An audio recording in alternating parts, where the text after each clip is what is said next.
You thought you understood what goodbye meant. You'd said it 1,000 times before. Goodbye, see you tomorrow. Goodbye, drive safe. Goodbye, call me when you get home. Goodbye used to mean later.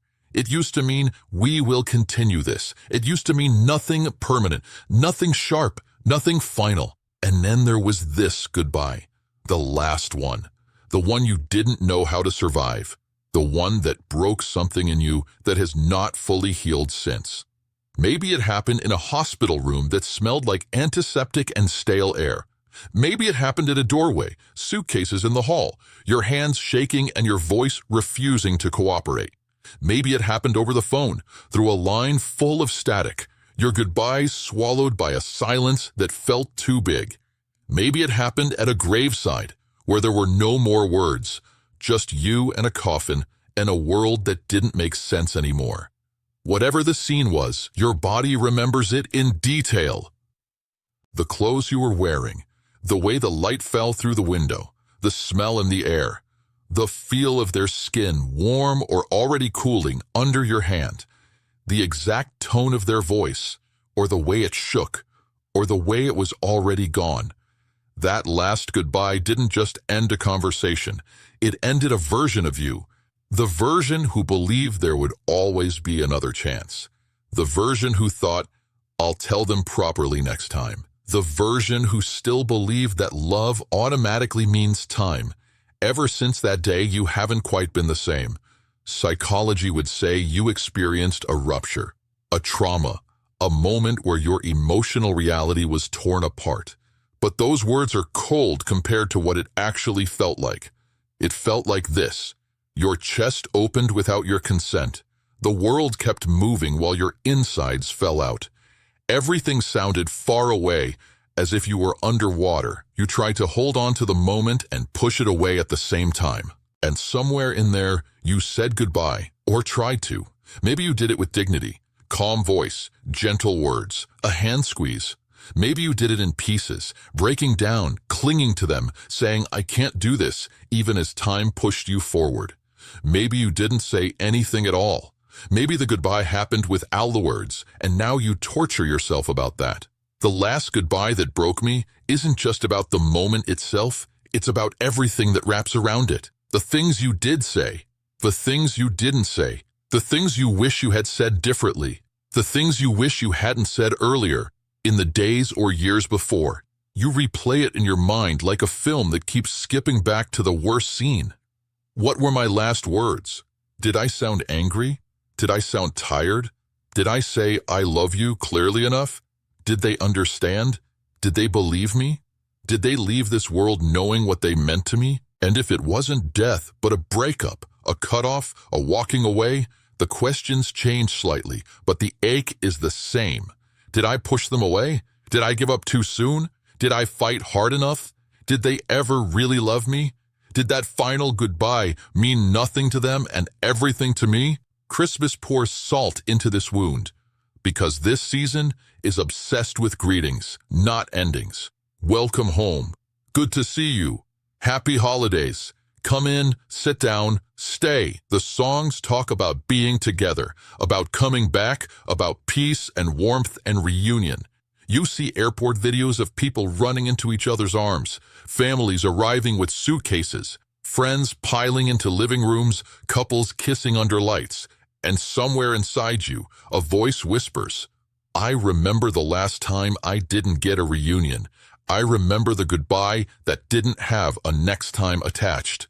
That goodbye lives in your body. Sometimes you feel it as a heaviness when you try to sleep. Sometimes as a sharp stab in your chest when you smell their perfume, their cologne, their shampoo on someone else. Sometimes as a burning behind your eyes when you hear a phrase they used to say. Sometimes as an emptiness at the table where their presence should still be.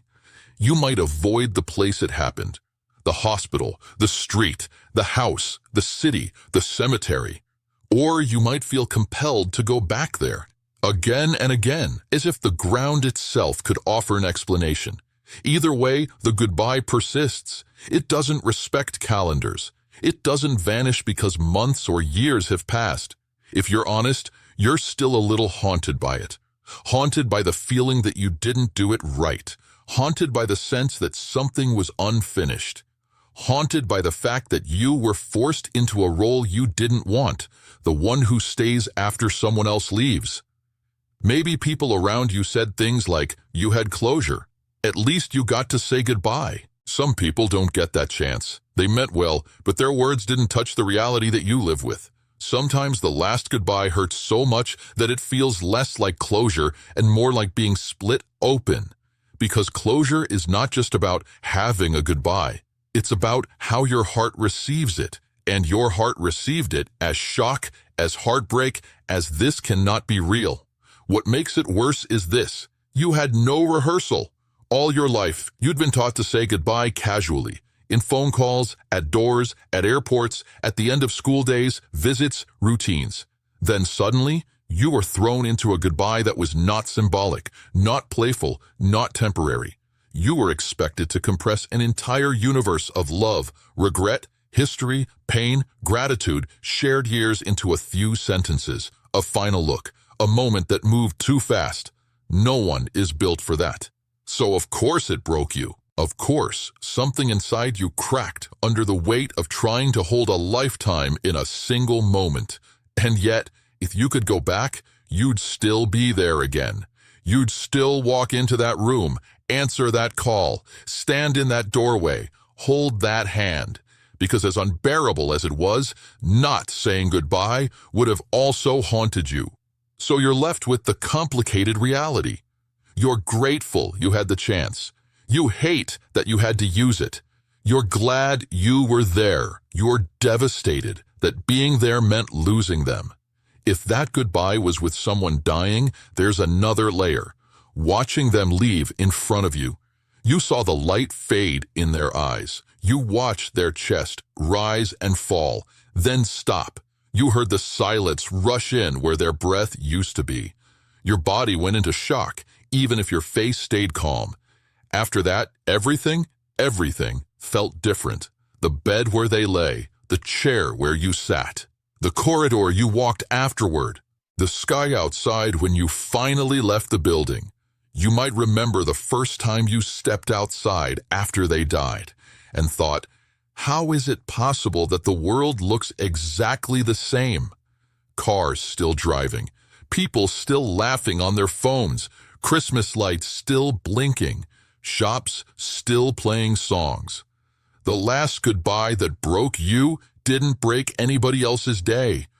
That can feel like a betrayal, like the universe should have paused, dimmed, acknowledged what happened. Instead, it stayed indifferent, and that indifference hurt almost as much as the goodbye itself.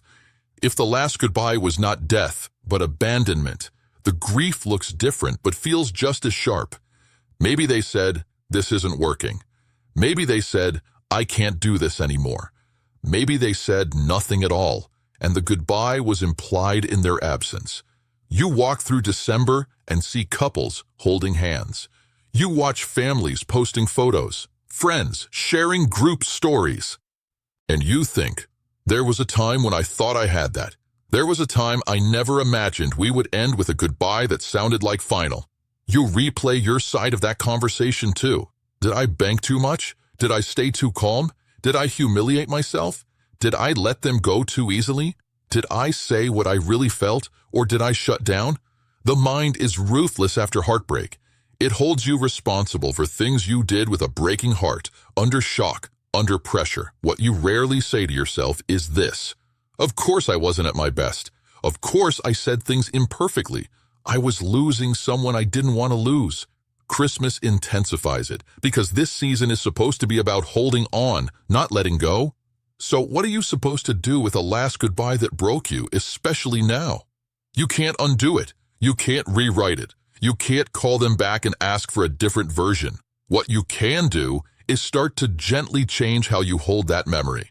Right now, you might hold it like a weapon turned against yourself. This is proof I failed. This is proof I wasn't enough. This is proof I didn't love them well. This is the moment that ruined me. Your heart replays it not to honor what you felt, but to accuse you. What if, slowly, you allowed yourself to see that goodbye as something else? Proof that you loved enough to break. Proof that you stayed present even when it shattered you. Proof that you didn't run away from reality when it became unbearable. You stood there. You let your heart be crushed rather than numb it out completely. You touched their hand, heard their last word, watched them walk away, or watched them take their last breath. That doesn't make the goodbye less painful, but it changes what it says about you.